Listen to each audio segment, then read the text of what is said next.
Bonjour Omar. Bonjour Rachid. On va parler ce matin du cheptel national au Maroc. C'était un vrai sujet, effectivement, qui a été abordé très largement. Et on se souvient, Sa Majesté le roi Mohammed VI qui avait demandé d'interdire l'abattage rituel au moment de l'Aïd.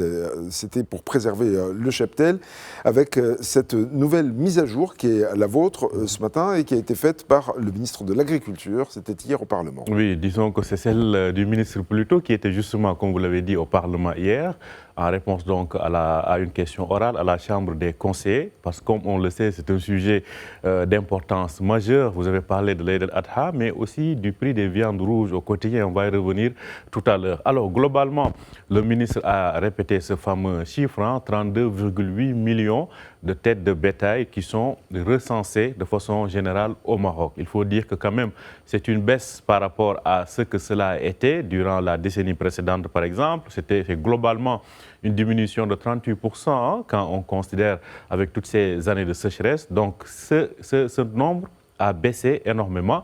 Alors, depuis, comme vous l'avez dit, quelques mois, il y a ce programme de régénération et de reconstitution de ce cheptel. Alors, selon le ministre, environ 977 000 éleveurs ont été donc identifiés et l'État a versé plus de 4,5 milliards de dirhams en tant qu'aide, parce que des aides sont destinées aux éleveurs selon le nombre de têtes qu'ils ont et selon le nombre aussi de femelles, etc., pour aider à reconstituer ce cheptel. Donc, selon le ministre, à ce jour, on a environ 1,1 million d'éleveurs ou de dossiers qui ont été traités et 977 000 ont reçu donc des aides directes de la part de l'État, ce qui fait que globalement, on en est à plus de 4,5 milliards donc, de dirhams qui ont été versés à ces éleveurs-là pour les aider à reconstituer ce cheptel. On va y revenir tout à l'heure. C'est un vaste programme qui touche plusieurs points.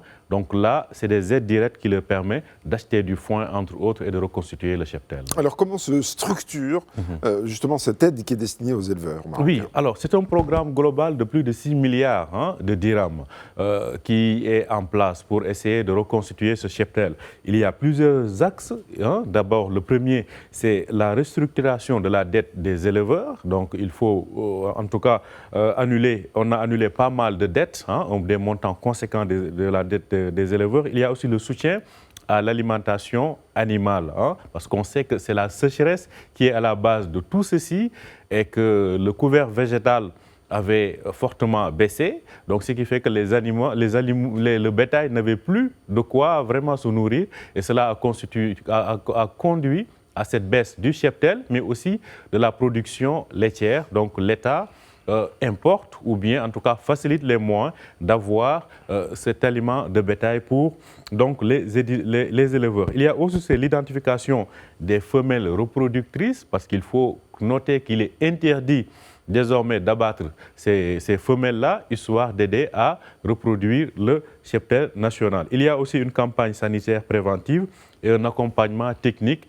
qui est fourni aux éleveurs. Donc c'est l'ensemble de ces 5 axes qui permettent aujourd'hui d'aider ces éleveurs-là à reconstituer le cheptel, bien évidemment. Et ce qu'on voit peut-être le plus, c'est cette aide financière qui est versée directement aux éleveurs. Et le ministre l'a bien détaillé en fonction du nombre de têtes, en fonction des femelles, en fonction que ce soit des caprins, des ovins ou des bovins.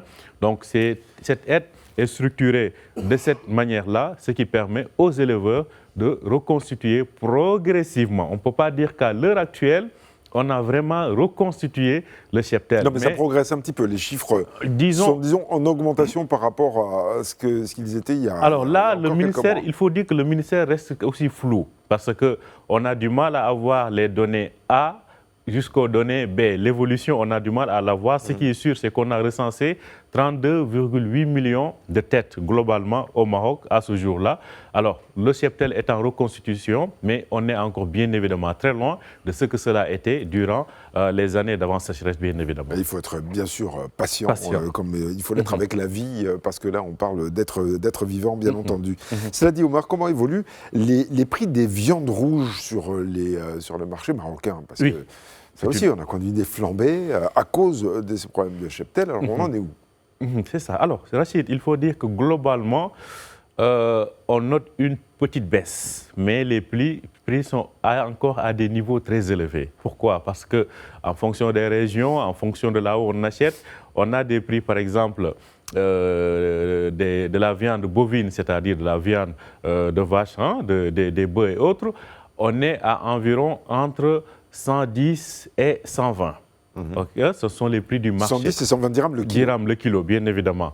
Pour ce qui est de la viande ovine, c'est-à-dire de mouton, on est à environ à partir de 120 jusqu'à 130. Hein. Actuellement, si vous allez au marché, ce sont les prix que vous trouvez affichés.